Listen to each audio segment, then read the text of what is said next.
নমস্কার, আমি মন্দিরা আর আপনারা দেখছেন এবিসিডি ক্লাসরুম। আজ আমরা শিখব বর্ণের সাথে বর্ণ কিভাবে মেলাতে হয়। তো চলুন ভিডিওটি শুরু করা যাক। এখানে বর্ণ আছে খ। খ খ এর সাথে এই দিকের বর্ণের মিল করতে হবে। এই দিকে তাহলে আমরা দেখে নেব এখানে খ আছে, এই বর্ণগুলির মধ্যে কোথায় খ আছে সেটা আমরা দেখে নেব, মিল করব।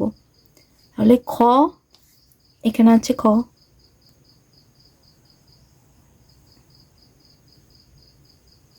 বর্গীয় জ আমরা দেখে নেব এখানে কোথায় বর্গীয় জ আছে, এইখানে।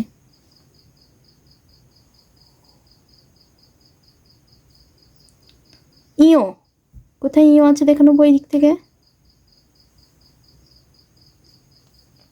ট, ক, প, ভ। তো আজকের ভিডিও এই পর্যন্তই। যদি আপনাদের ভিডিওটি ভালো লেগে থাকে তাহলে ভিডিওটি লাইক করবেন এবং চ্যানেলটিকে সাবস্ক্রাইব করবেন।